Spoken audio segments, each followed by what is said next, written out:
Parce qu'il était moqué par ses amis pour ne pas pouvoir trouver une épouse, l'homme a fait un pari avec eux. Si la prochaine personne à entrer dans le restaurant était une femme, peu importe son apparence ou son âge, il irait la demander en mariage. C'est alors qu'une jeune fille de 20 ans est entrée. La beauté de son visage et la grâce de sa silhouette ont incité les amis à se moquer à nouveau. Ils étaient certains qu'une jeune fille comme elle ne s'intéresserait jamais à un vieil homme négligé comme Jack. Agacé par les railleries de ses amis et pour sauver la face, Jack s'est dirigé vers la femme d'un pas décidé. « Voulez-vous être ma femme ? Je suis sérieux. » La femme a regardé Jack et a accepté sa demande en mariage. Très vite, ils se sont mariés. Tout s'est passé si rapidement et de manière si inattendue que Jack avait l'impression de rêver. En un clin d'œil, le jour est arrivé où Jack devait partir travailler en mer. En tant que capitaine au long cours, chacun de ses voyages de travail durait plusieurs mois. Avant de partir, il a laissé à Amy de l'argent pour subvenir à ses besoins, espérant qu'elle prendrait bien soin d'elle. Après avoir enduré 4 mois de douleur due à la séparation, Jack a finalement terminé sa mission et est rentré chez lui à l'arrivée de l'automne.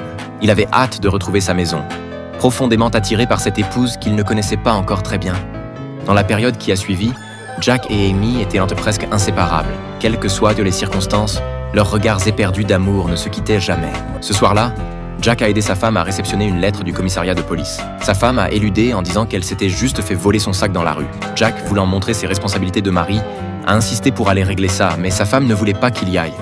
Quand il est arrivé au poste de police, on lui a dit qu'il devait payer une amende de 2000 € pour délit de fuite. Il s'est avéré que la semaine précédente, Amy avait conduit en état d'ivresse et avait heurté un piéton. De plus, un autre homme était assis à côté d'elle dans sa décapotable au moment des faits. De toute évidence, Amy cachait quelque chose. Après avoir payé l'amende, Jack est rentré chez lui, déprimé.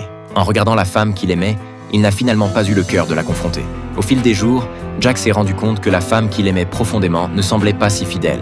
Un jour, alors qu'il dînait au restaurant, il a remarqué qu'Amy avait un comportement intime avec un homme riche. Le sourire sur son visage était aussi ambigu que celui qu'elle avait eu lorsqu'ils s'étaient rencontrés. De retour à la maison, Jack était de plus en plus troublé.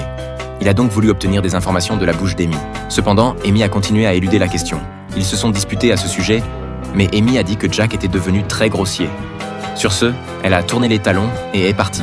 Les paroles d'Amy ont quand même éteint le feu de Jack. Face au mariage et aux disputes, il a fini par faire des compromis. Pour éviter que quelqu'un d'autre ne profite de la situation, Jack a décidé de quitter son poste de capitaine pour bien s'occuper de sa famille.